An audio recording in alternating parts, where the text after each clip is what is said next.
அன்பு நேயர்களுக்கு ஆன்சியின் இனிய வணக்கம். இன்றைக்கி நம்ம சமைக்க போகிற ரெசிபி குட்டீஸுங்களுக்கு ரொம்ப பிடிச்சதும் ரொம்ப சீக்கிரமாக செய்யக்கூடிய நூடுல்ஸ் ரெசிபி தான். கடையில் செய்கிற மாதிரியே நல்லா உதிரியாக வீட்டிலே ஹெல்த்தியாக செய்யலாம். வாங்க ஃப்ரெண்ட்ஸ், வீடியோக்குள்ளே போகலாம். நூடுல்ஸ் செய்கிறதுக்கு தேவையான பொருட்கள் என்னென்னு பார்க்கலாம். வேக வச்சு எடுத்த நூடுல்ஸ் ஒரு 500 கிராம், எண்ணெய் 3 டேபிள் ஸ்பூன், பொடியாக நறுக்கின பூண்டு 10, நீல வாக்கில் கட் பண்ண வெங்காயம் 2, நீல வாக்கில் கட் பண்ண தக்காளி 2,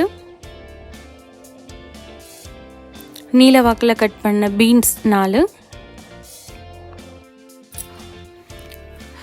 நீல வாக்கில் கட் பண்ண கேரட் 2, நீல வாக்கில் கட் பண்ண முட்டைக்கோஸ் ஒரு 200 கிராம்,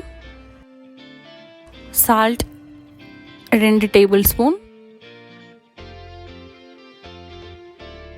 காஷ்மீரி மிளகாய்த்தூள் 1 டேபிள் ஸ்பூன்,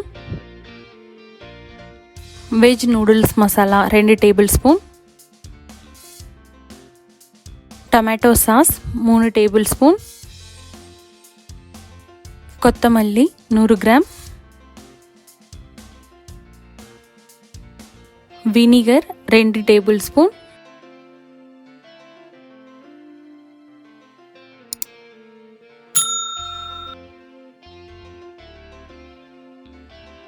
ஒரு பாத்திரத்தில் நூடுல்ஸை நல்லா ஒரு 10 மினிட்ஸ் வேக வச்சு தனியாக ஒரு பவுலில் எடுத்து வச்சுக்கலாம். இப்போ ஒரு பாத்திரத்தில் எண்ணெய் ஊற்றி நல்லா எண்ணெய் சூடானதும் நறுக்கி வச்சுருக்கிற பூண்டு போட்டு நல்லா மிக்ஸ் பண்ணிக்கலாம். பூண்டு நல்லா பொரிஞ்சதும் வெங்காயம் சேர்த்து நல்லா வதக்கிக்கலாம்.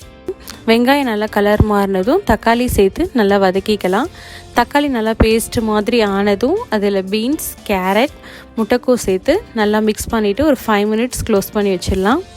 இப்போ நல்லா வெந்ததும் அதில் சால்ட்டு, காஷ்மீரி மிளகாய்த்தூள், நூடுல்ஸ் மசாலா, டொமேட்டோ சாஸ் சேர்த்து நல்லா மிக்ஸ் பண்ணிக்கலாம். இப்போ நல்லா மிக்ஸ் ஆனதும் இதில் நம்ம வேக வச்சு எடுத்து வச்சுருக்க நூடுல்ஸ் சேர்த்து மிக்ஸ் பண்ணிக்கலாம்.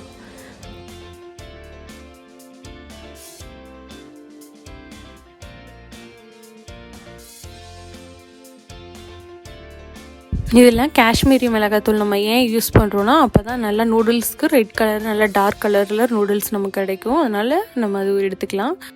இப்போ 2 டேபிள் ஸ்பூன் வினிகர் ஊற்றிட்டு நல்லா மிக்ஸ் பண்ணிக்கலாம். கொஞ்சம் கொத்தமல்லி தூவி நல்லா இன்னும் கலரி மிக்ஸ் பண்ணிக்கலாம். இப்போது நமக்கு சுவையான வெஜ் நூடுல்ஸ் ரெடி.